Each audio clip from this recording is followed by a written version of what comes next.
So I went to see Joker yesterday with the lovely Adele from Roll Credits.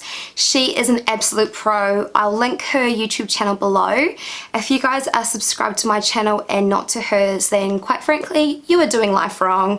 So definitely go and check her out. But anyway, so we went to Joker, and afterwards I turned to her and I was like, I need a glass of wine. And she was like, yeah, I need a glass of wine too. This movie, like, I don't smoke, I hate smoking, but I could have had a cigarette after watching Joker. This film is traumatizing.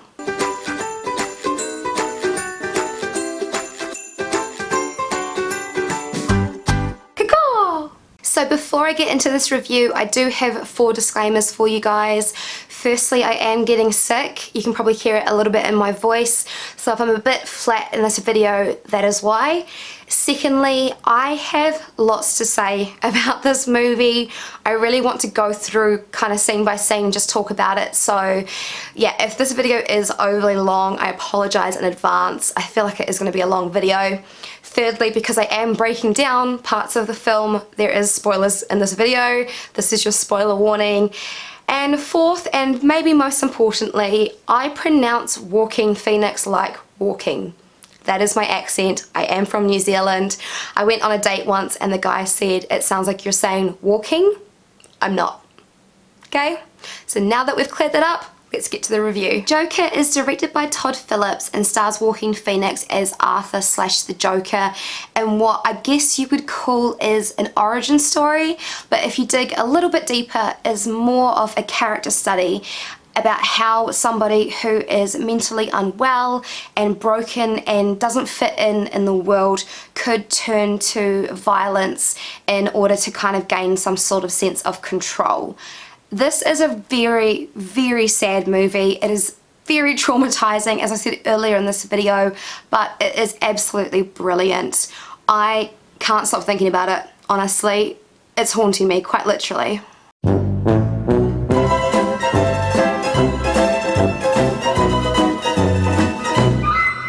Okay, so starting with Arthur's past, we learn that Arthur was adopted after being abandoned by his birth parents.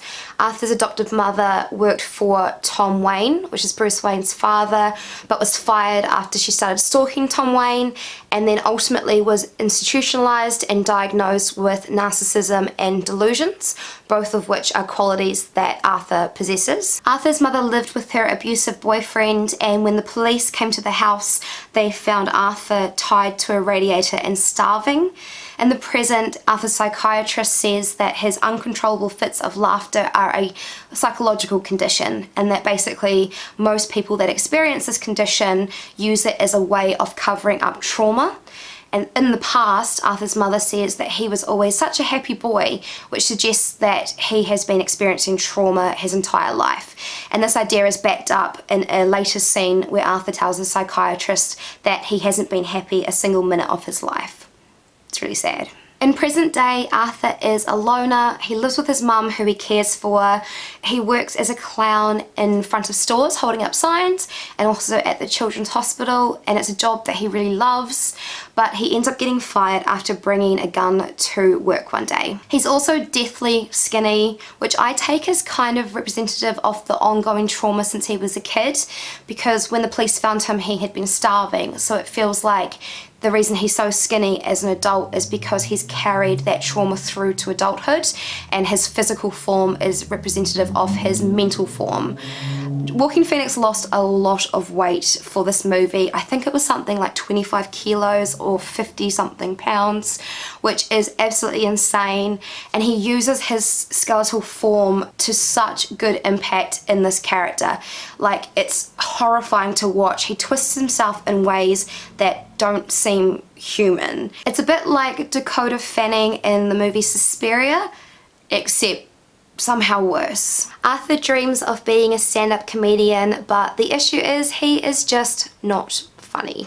His one attempt at being a stand-up ends up with him being ridiculed on his favourite TV show, which we'll talk about a little bit later. He's also constantly kicked while he's down, both literally and metaphorically, by just random people in Gotham.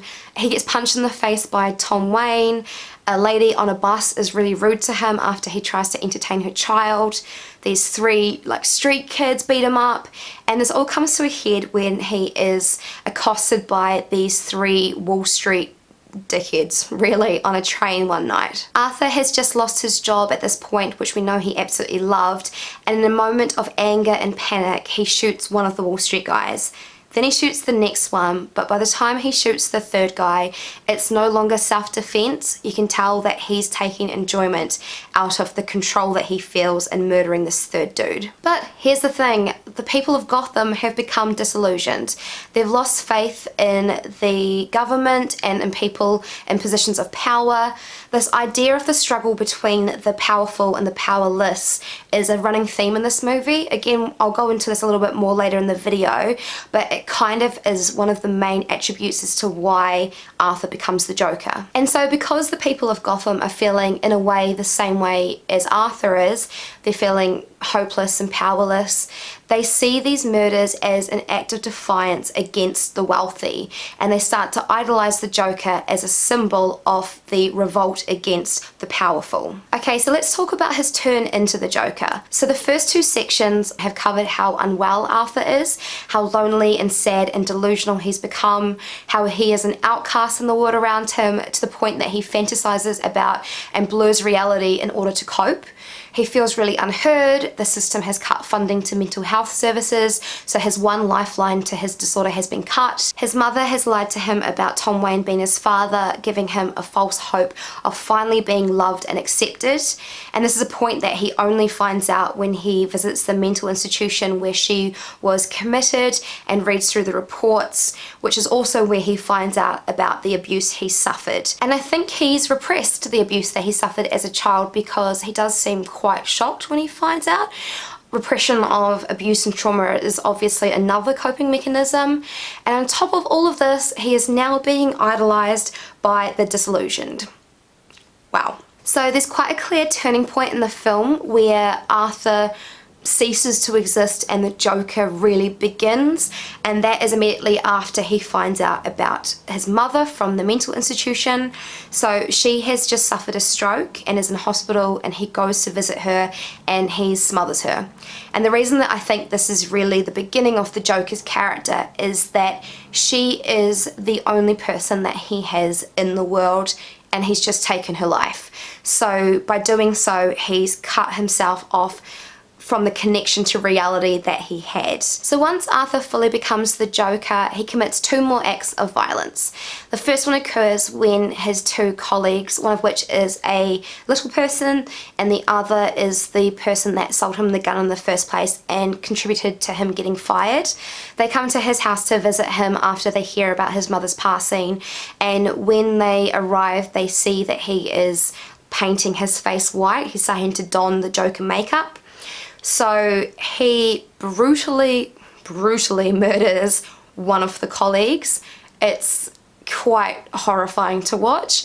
The other one, the little person, is in the corner and he's cowering, and Arthur / the Joker says to him, "You never did anything wrong by me, you can go."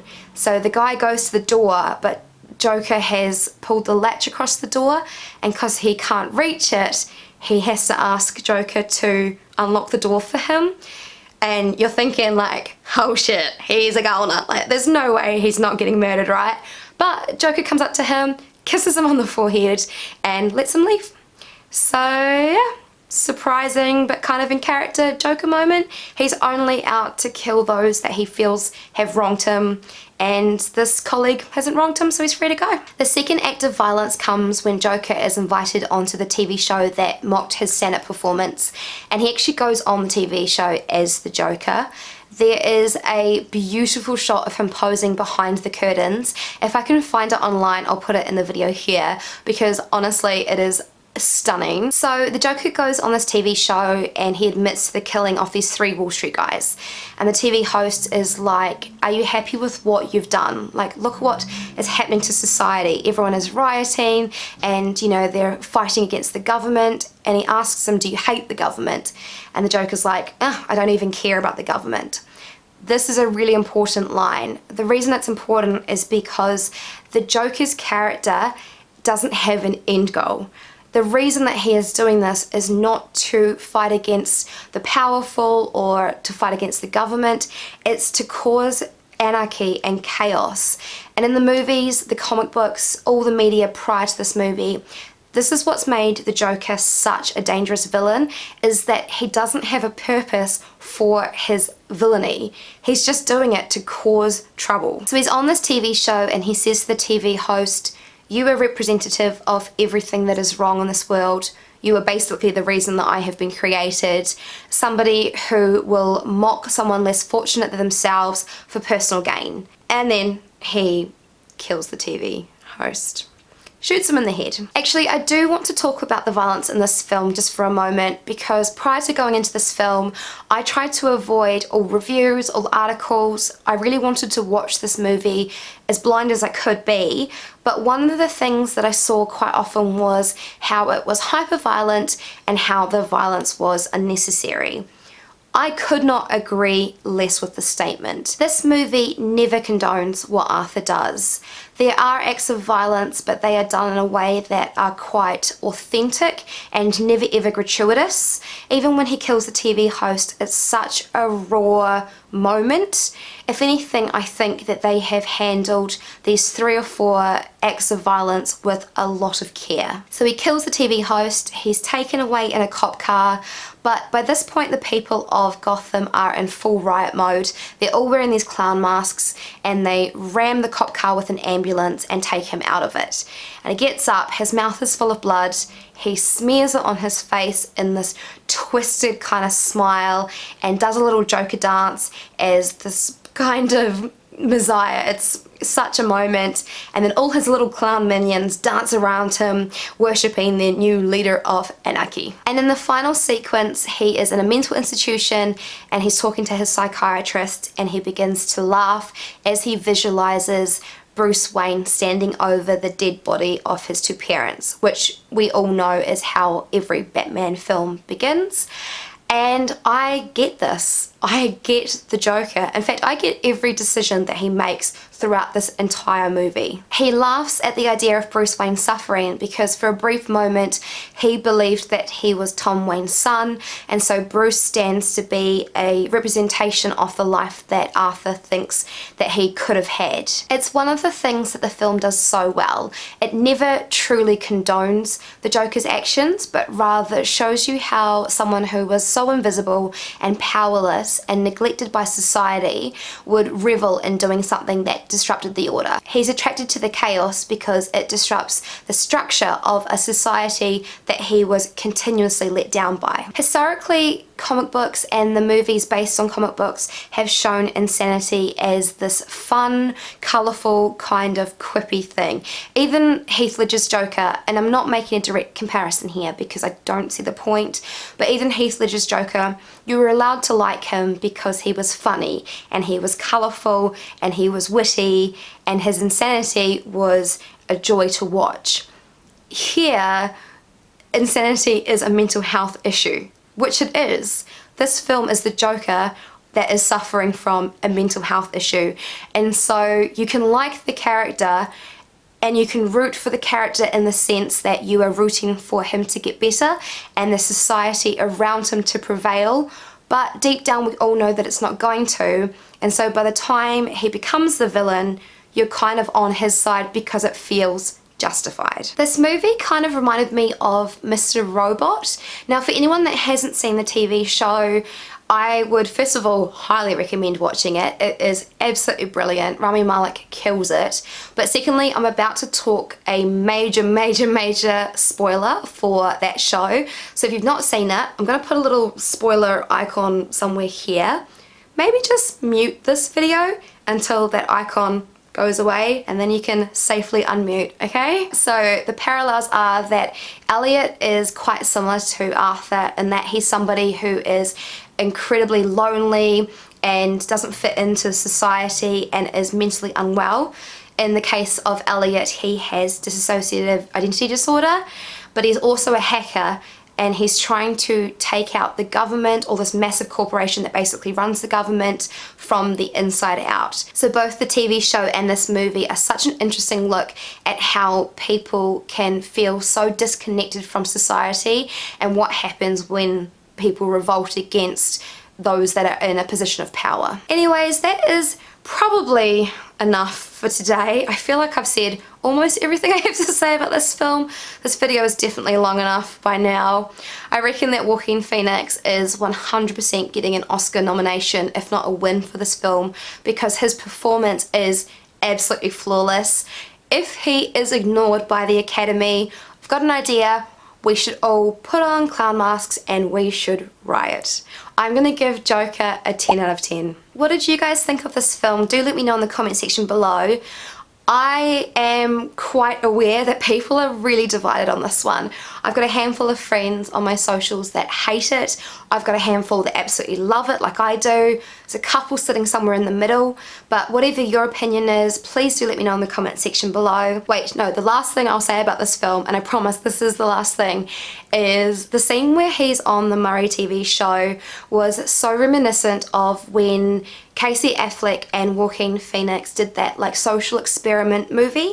I think it was called I'm Still Here by memory, and basically Joaquin Phoenix pretended to be, I guess you'd say, mentally unwell. He said that he was going to quit acting and become a rapper, and he went on David Letterman, and Letterman just mocked him the entire segment. Well, I'd love to come on the show and perform. Yeah. When it's on. Yeah.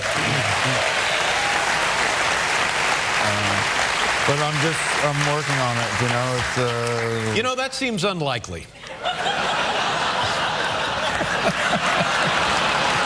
I'm just kidding.